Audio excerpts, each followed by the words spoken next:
Terima kasih Anda masih bersama kami. Bagi Anda yang baru saja bergabung, kami hadirkan kembali 3 berita utama hari ini. Kami sampaikan kembali berita Palembang pilihan hari ini. Ratusan rumah di Desa Nantigiri dan Desa Pelajaran, Kecamatan Jarai, Kabupaten Lahat terendam banjir.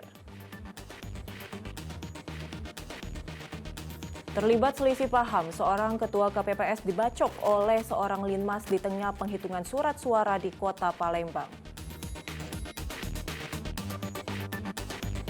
Bagaikan adegan dalam film Hollywood, aksi adu kuat ekskavator terjadi antara alat berat dalam konflik perebutan tapal batas.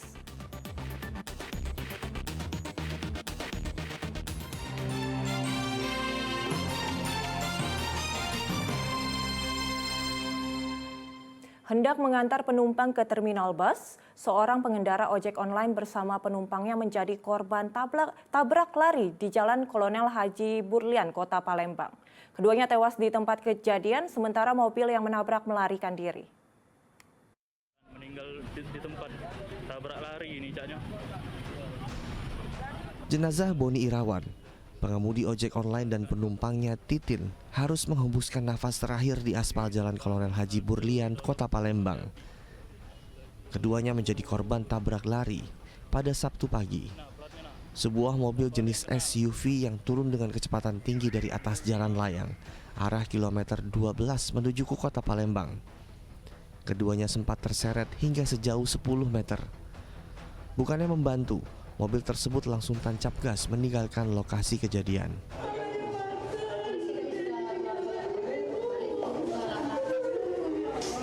Isak tangis istri korban pecah tak terbendung mendapati jasad suaminya telah terbujur kaku di ruang pemulasaran jenazah rumah sakit. Profesi korban itu dia ojek online. Kalau menurut saksi mata di tempat itu, dia tuh belok dari lampu merah menuju ke KM 9 itu. Nah, dari tiba-tiba mobil yang turunan dari oper itu ngebut. Terus terdampaklah korban ini. Korban itu hasil nabrak, di pelaku lari. Pada pemeriksaan itu kita jumpai memar kepala. Jadi mungkin yang laki-laki pun sampai pecah kepala, tapi pecahnya itu tidak sampai mengoyak kulit kepala. Begitu juga dengan perempuan itu. Jadi itu mungkin besar matinya karena perdarahan kerak-keramnya. Polisi telah melakukan olah TKP dan memeriksa saksi yang mungkin bisa membantu melacak identitas pelaku tabrak lari. Ardiansyah Putra melaporkan dari Palembang. Bermaksud hendak mempertahankan sepeda motor yang dicuri, seorang ibu rumah tangga di Kota Palembang justru terseret sejauh 10 meter. Korban menderita luka pada bagian tangan dan kakinya. Dengan kondisi terluka, Saharani bersama anaknya mendatangi Sentra Pelayanan Kepolisian Terpadu atau SPKT Polrestabes Palembang. Tubuh warga Kalidoni Palembang ini sempat terseret sejauh 10 meter saat ingin mempertahankan sepeda motornya. Kejadian bermula saat korban ingin berbelanja di kawasan Jalan Mayor Zen, Kalidoni, Palembang. Namun saat korban masuk ke dalam warung, tiba-tiba seorang pria membawa kabur sepeda motornya. Korban yang berupaya mengejarnya sia-sia setelah pelaku kabur bersama sepeda motornya. Isi gas tuh pas nak ke dalam kan, kuncinya di motor tuh situ kan, pas di dalam itu tuh pas yang tuan rumahnya nak ngulah ke gas itu teriak dia, nah apa itu nak motor kau salah, pas aku belok langsung aku kejar. Saya kata ada motor.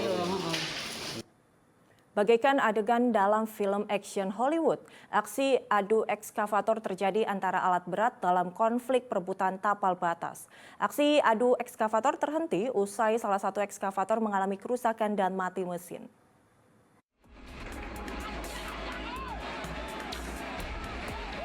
Biasanya ini hanya terlihat di film laga Hollywood seperti film Transformer.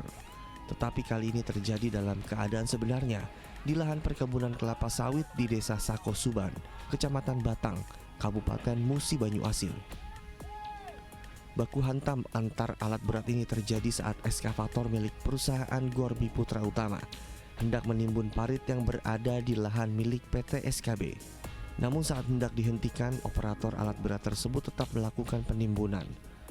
Pihak PT Sentosa Kurnia Bahagia atau SKB melakukan perlawanan dengan menghalau penimbunan menggunakan alat berat.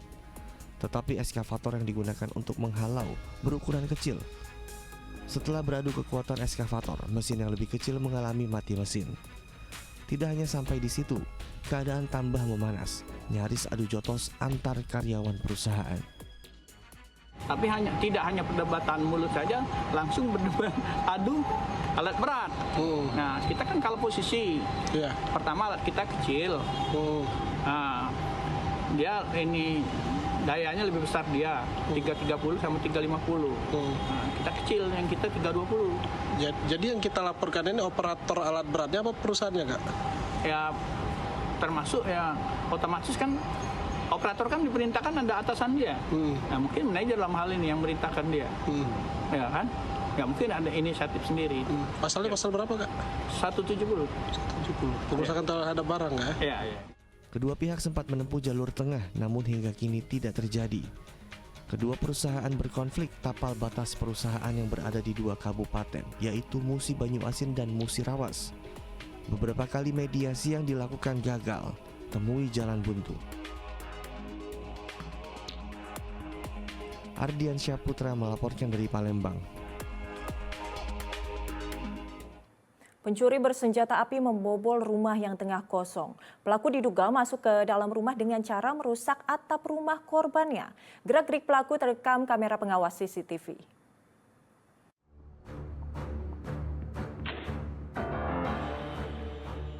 Pencuri yang beraksi di rumah yang tengah kosong berusaha menutup wajah saat mengetahui ada CCTV yang merekam aksinya. Pelaku yang terekam diduga membawa senjata api. Pencuri masuk ke dalam rumah dengan cara merusak atap rumah korban dan muncul tepat di dalam kamar utama. Mungkinlah diintai. Jadi pas kami balik itu buka pintu, nah terkejut pintunya sudah dibongkar berantakan galau. Jadi kami nelpon keluarga sudah tuh melapor.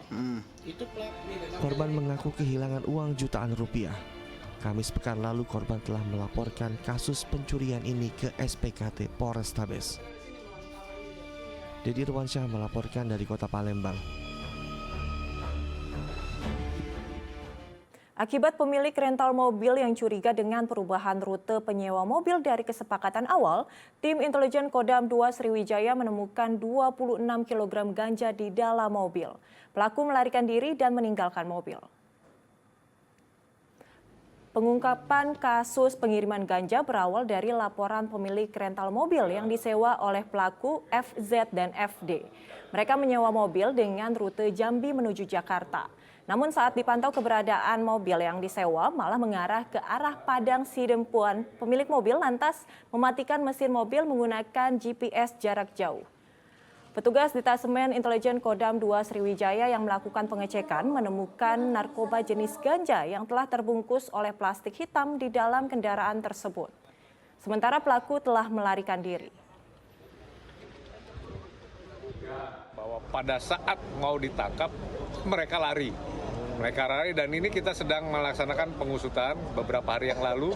Mereka lari ke arah Sumatera Utara dan mudah-mudahan nanti ditindaklanjuti oleh KBNN ya untuk penyelidikan lebih lanjut. Mudah-mudahan ya pelakunya bisa tertangkap dan kita bisa bongkar jaringannya. Tidak hanya harganya yang melonjak, beras jenis medium pun kini sulit didapatkan pedagang di Kota Palembang. Pedagang mengandalkan stok beras medium yang tersisa.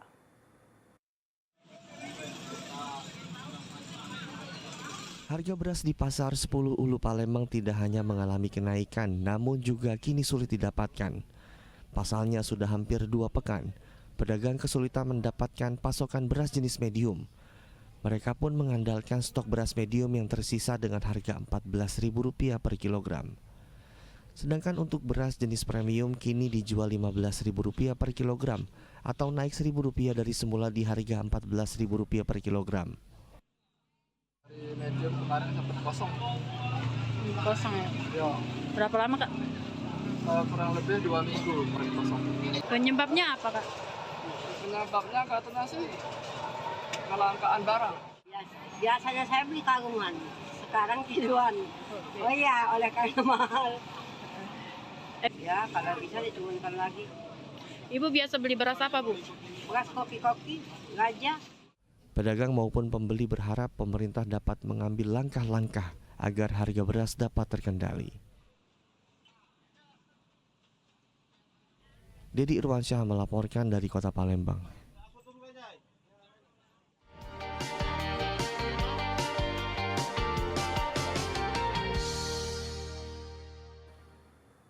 Laporan tersebut mengakhiri berita Palembang hari ini. Saya Gisa Febila berterima kasih atas perhatian dan kebersamaan Anda. Selamat beraktivitas dan sampai jumpa.